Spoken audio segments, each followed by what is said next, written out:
I was in a position where I could actually help save American lives if I did my job right. You know, we like to think specifically that day that the intelligence people told us that they had launched something like 70 missiles that day, and we didn't lose one airplane. On the other hand, I realized that I took part in the killing of a lot of people because the bombers doing their job and we were protecting them. I didn't think about it that much at the time. I think you're so focused on doing your job and staying alive and trying to keep your buddies alive that you don't think much about the political implication.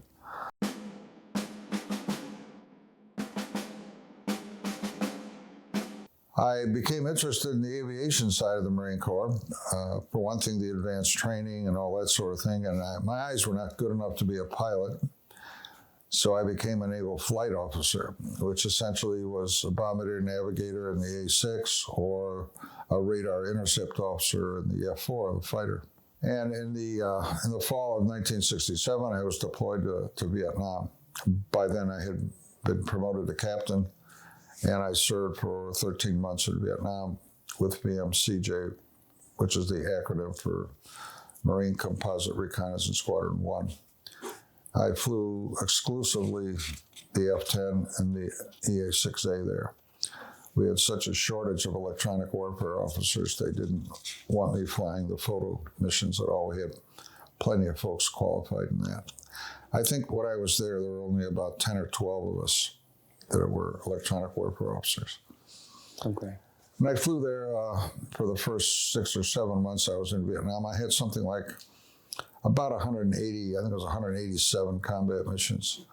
A lot of them were in over the demilitarized zone looking for missiles, SA-2 missiles, which would, of course, were a real threat to Navy airplanes and Air Force and Navy and Marine Corps.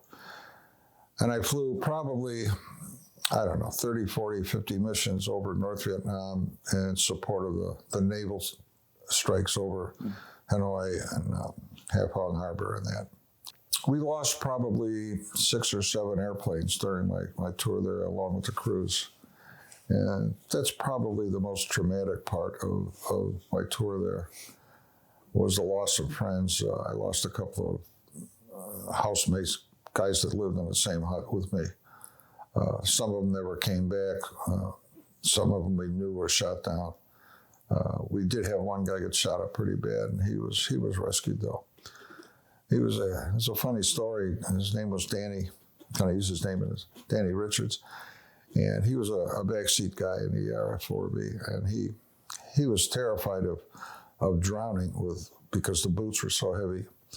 Anyway, his airplane got shot up pretty bad, and they were trying to get over the water, so they eject, and they get picked up by either a Navy ship or a helicopter. It was much better than landing on land where you could potentially be captured. So Danny ejected from his airplane, and on the way down, he took his boots off because he was so afraid of drowning. And when they broke out of the clouds, they had been misdirected and they were over the land. His first thought was, my God, I'm going to have to walk all the way to Hanoi prison camp. But anyway, he got picked up by a helicopter and got rescued. I think the thing I remember most, and Dennis asked me that at the beginning, when I first got to Vietnam, what do I remember? And that was the smell. The smell, Southeast Asia and Vietnam at the time, it just had a horrible stench to it, and the heat. What would be, when you were in Vietnam, what would have been a typical day for you? Typically, we flew either 2, sometimes 3 combat missions. Usually during the day, there was a Navy strike up north in the morning, and then usually one in the afternoon. And you might fly on one of those, not usually 2, but one of the 2. And then at night, from about 6 o'clock in the evening until the next morning, we provided electronic warfare coverage over the demilitarized zone.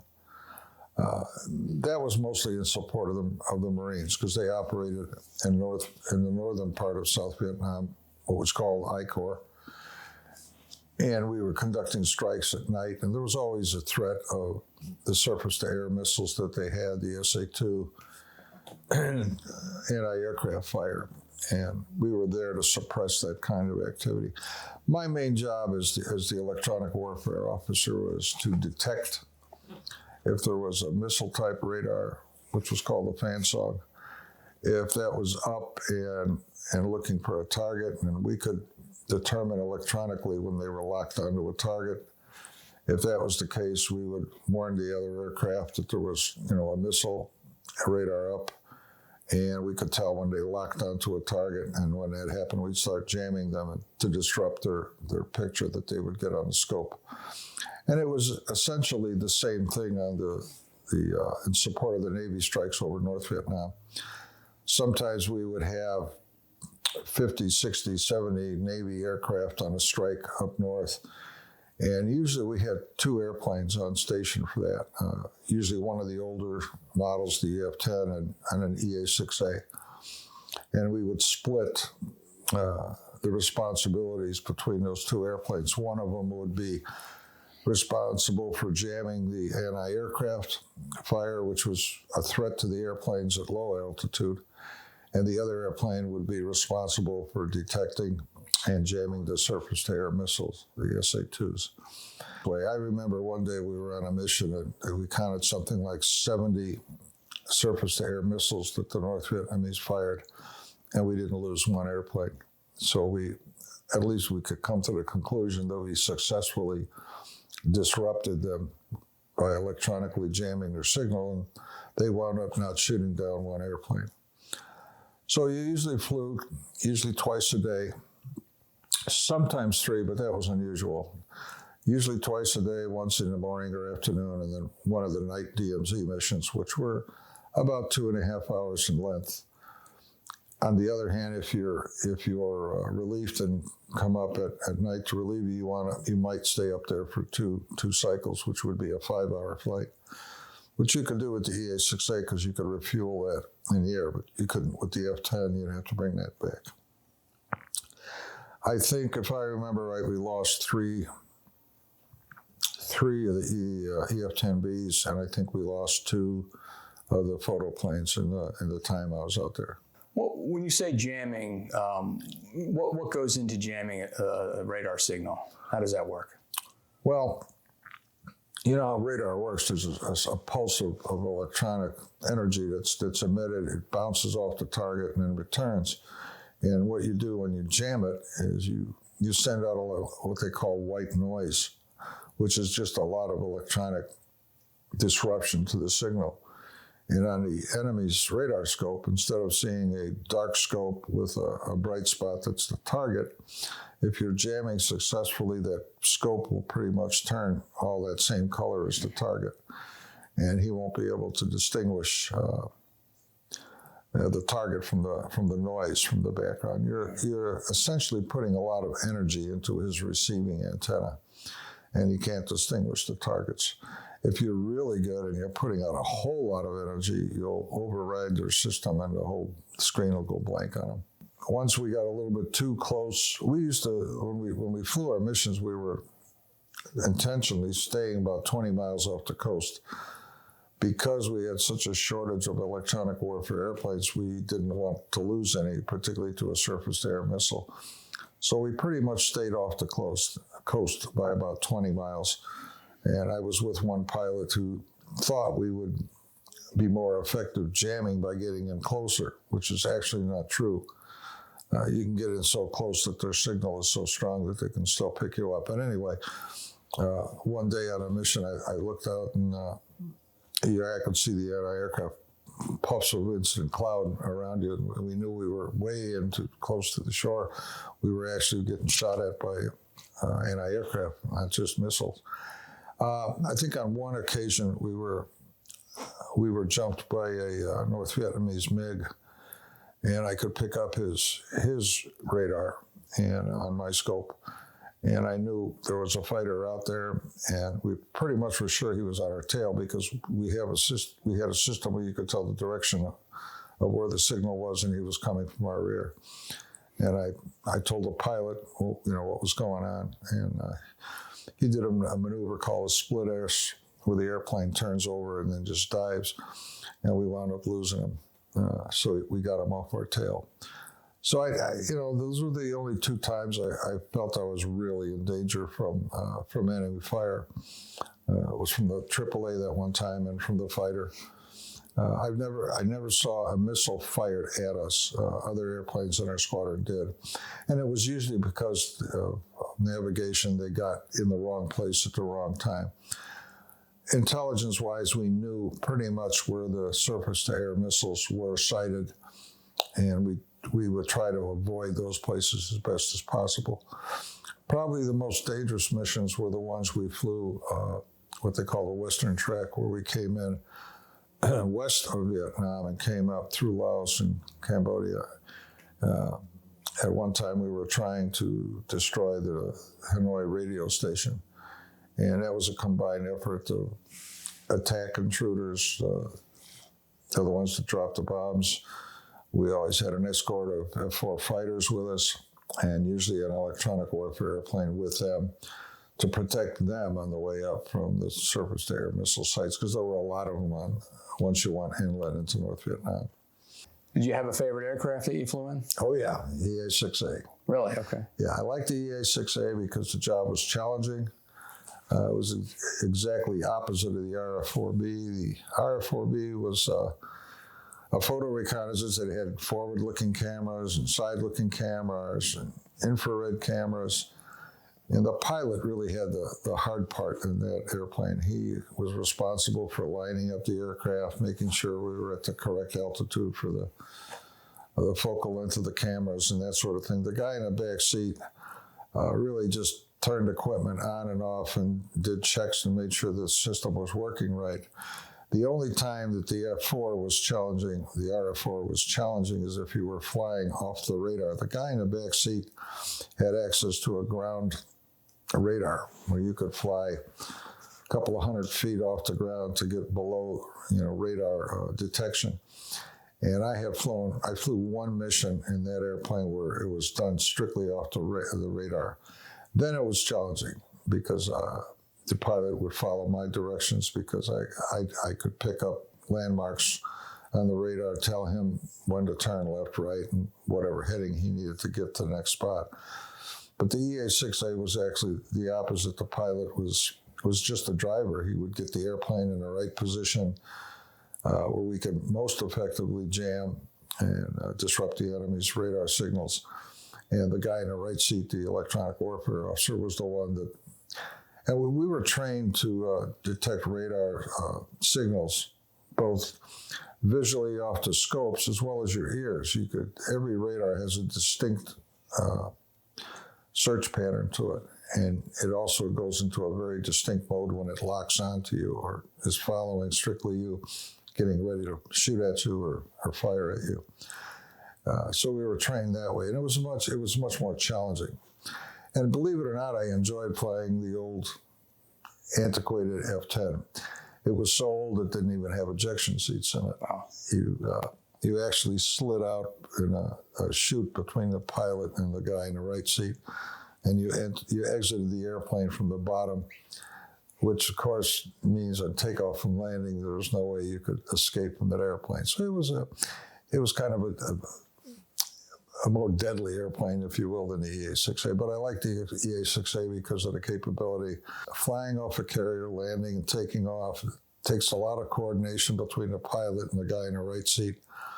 You try to do as much of the work that he would have to do if he was alone, like handling the radios and the navigation and all that, because he is concentrating really hard, especially on a landing. It's just got to be one of the most difficult things that I've ever experienced. When you're out in the middle of the ocean, that boat looks awful small out there.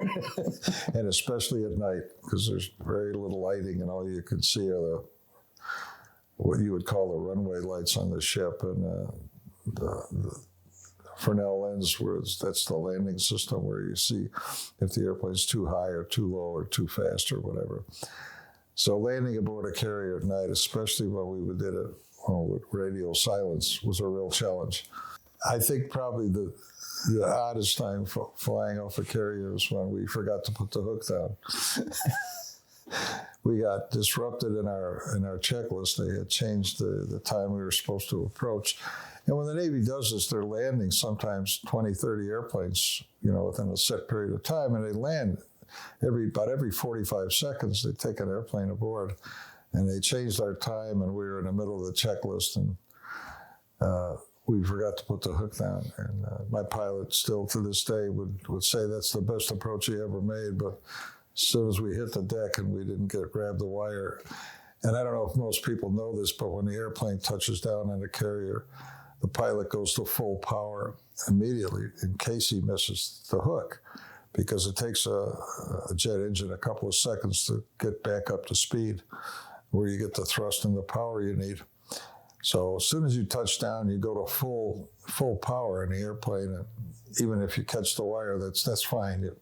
The wire stops you from going off. But if the wire's not there, or if you miss it, this way you have enough power, you simply go off, and it's called a bolter, and you go around and try it again.